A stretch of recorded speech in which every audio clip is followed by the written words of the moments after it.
Destiny 2 has a wide variety of weapons and exotics. When some are brought to the game, they are game-breaking. They can be so solid that you know it's going to be a staple in your arsenal. For me, Lorentz Driver was not that weapon. I mean, don't get me wrong, it was fun to use, and man, I could listen to that explosion over and over again.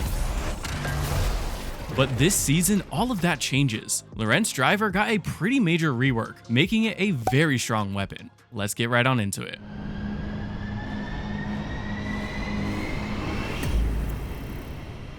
Lorentz Driver is such a unique weapon. I mean, this bounty hunter style linear feels like a weapon straight out of the Star Wars universe. So I guess it's fitting that it got updated when we finally got a Star Wars bundle. This is one of the few special ammo linear fusions in the game. It fires a single bolt, and when scoring a precision kill, it will pull in nearby enemies and cause a void implosion. This makes it a pretty decent option for both ad clearing and dealing some high single target damage. The other half of this weapon is the telemetry pattern system. Every so often, nearby enemies will be marked, and when you kill that enemy, they drop a telemetry pattern. Quick note, you specifically have to be the one killing the enemy to drop that pattern. If a teammate kills them, it doesn't actually drop a pattern for you. And this does hinder this weapon a bit in group activities, so running it while solo is technically easier. Telemetry patterns have always made it so that when you get to 3 stacks, you get a 50% increase to damage and extra handling and reload speed for 30 seconds. And this can be refreshed by picking up another pattern. But this is where the rework kicks in. Now telemetry patterns will give you 1 ammo, and every time you get to 3 stacks, you'll get 6 ammo. This change alone is massive, since you can now easily opt for a double special loadout and not have to worry about ammo economy nearly as much. The main problem with this weapon is that hitting crits in PvE can be pretty hard when you're getting shot from a ton of different angles, but that's where the catalyst comes in.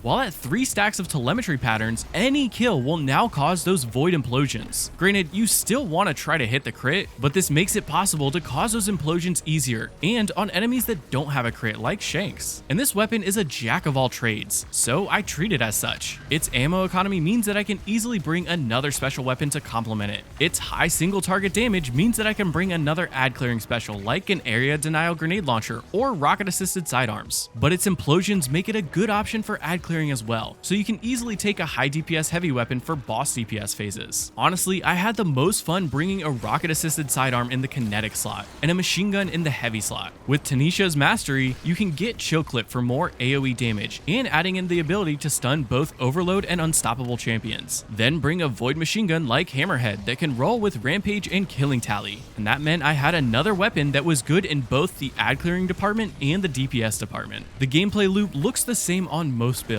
Lorentz Driver will occasionally mark a target, and this happens whether you have the weapon stowed or readied. That means you can use your abilities, alternate special weapon, or even a heavy to get kills and start working up those telemetry patterns. Once I collected 2 to 3 telemetry patterns, I pull out Lorentz Driver, since it now becomes a weapon built for any situation. At 3 stacks, the extra 50% damage boost means this thing hits like a tank.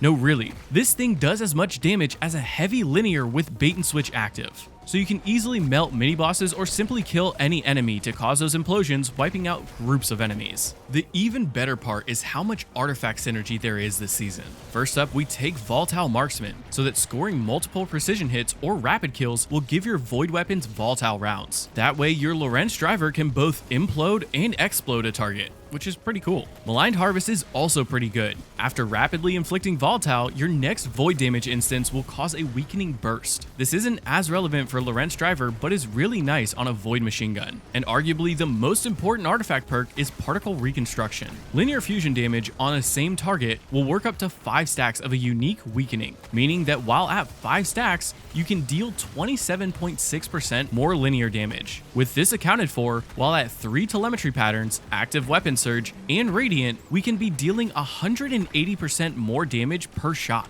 which makes it a pretty decent option for DPS in case you want to save some of that heavy ammo for mini bosses. I also opt to bring a heavy hitting machine gun. That way I can use it for ad clearing while I'm building up my telemetry stacks, melting mini bosses, or even DPS on bosses. That's why I also like to take both Hold the Line and Heavy Ordnance. Now dealing damage with machine guns will give you 25% damage resistance and more grenade and melee recharge rate. Plus, while you're surrounded, you gain more stability, reload speed, and kills will slightly greatly heal you. So now that you know why Lorentz Driver is so good, I'm going to briefly cover a build for each class that you can use to make the most out of this weapon. First up, Titans. Though keep in mind that for all three of these builds, I am recommending the same weapons. For Titans, we have a pretty fun option. I opted for a prismatic build that I could take the class exotic with Spirit of Scars. That way, all of those kills with your machine gun and Lorentz Driver will proc Spirit of Scars, giving you restoration for 3 seconds. You do have to take the Twilight Arsenal super to match the void weapon damage, but this still gives you some good burst DPS on bosses, and it pairs nicely with one of our fragments. Ideally, you want to have the class exotic with Spirit of Immos Light in the left slot. That way you can spam those abilities, but that part isn't really necessary. You could just run the exotic helmet Precious Scars instead. For the rest of the build, I went with a build pretty similar to the consecration spam, since it's still one of the strongest options for Titans, offering you a ton of healing from knockout and a ton of ad clearing from the ignition damage. This allows you the room to use your abilities in between getting weapon kills. That way you can help conserve your ammo a bit more. And I did opt for the Shackle Grenade for 2 reasons. First, it can be hard to hit the crit on some enemies, so enemies like champs,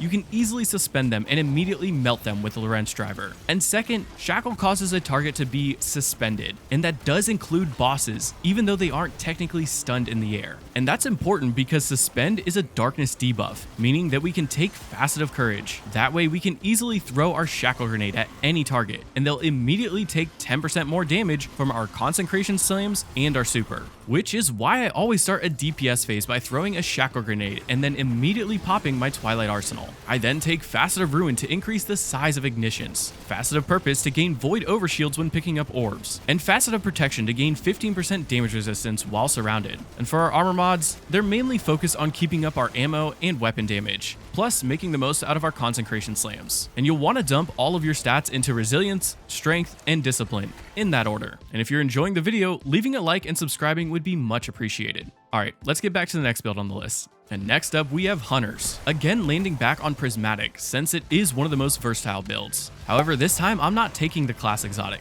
Instead, I'm going for Gearfalcon's Harbor. Now, I know the exotic class item does have Spirit of Gearfalcon, but it doesn't have all the same benefits. With this exotic, we gain volatile rounds for our void weapons whenever we exit invisibility. And that part is the same on both exotics. However, with the chest piece, we can also perform a finisher while invisible. And in turn, we gain 35% extra weapon damage for 6 seconds and a void overshield. So this build will have incentives to use those finishers. And this season in particular, the exotic is a bit overkill, but I wanted to have a build that would last even when volatile rounds aren't as easy to obtain. I went with the Proximity Ward class mod to gain an overshield while performing a finisher. That way finishers are even safer to perform. And I'm bringing Facet of Defiance, so that finishers will trigger an elemental explosion and applies a debuff matching our super. I tend to take Tether in most scenarios, so this will make nearby enemies volatile. I then take Threaded Spike to easily sever enemies, making them deal less damage, and to have an easy way to create tangles. That way I can bring the Grapple Grenade and get a free grenade charge by grappling to those tangles. And both of these abilities can cause melee damage, which is why I'm also bringing Facet of Dawn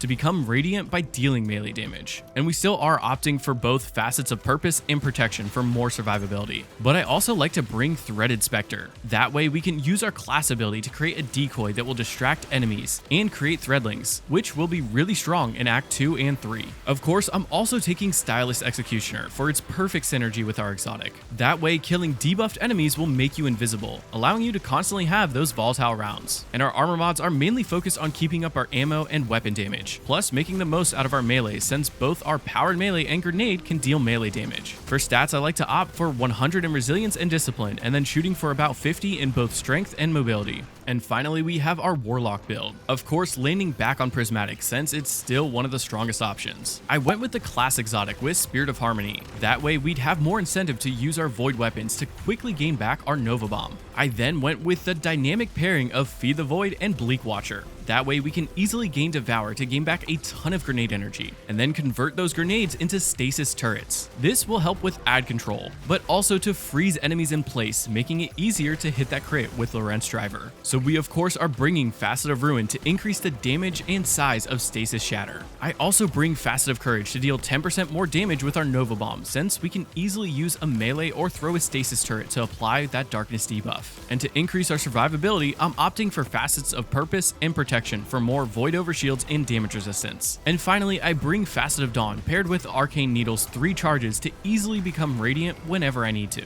Our armor mods are mainly focused on generating as much ammo as possible and dealing the most amount of weapon damage. For stats, I opted for 100 in Resilience and Discipline, then splitting the rest into Strength and Recovery. Now, I don't see Lorentz Driver becoming the meta for DPS rotations or ad clearing, but man, it's just so fun to use, and with the update to its ammo economy, it's actually pretty strong. But if you want to see 500 builds that are geared for episode Heresy, then go check out this video here. Remember, mastering these builds is only the beginning. Experiment with different combinations and tweak your loadouts to suit your playstyle. If you found this video helpful or just enjoyed seeing a new perspective, feel free to like the video and comment down below on what you might change or how you'd improve my Lorentz Driver builds. Keep an eye out for future videos as we continue to explore the ever-evolving world of Destiny 2. Until then, may the threads of fate be ever in your favor. This is Lucky Mech, signing off. See you on the next adventure, Guardians.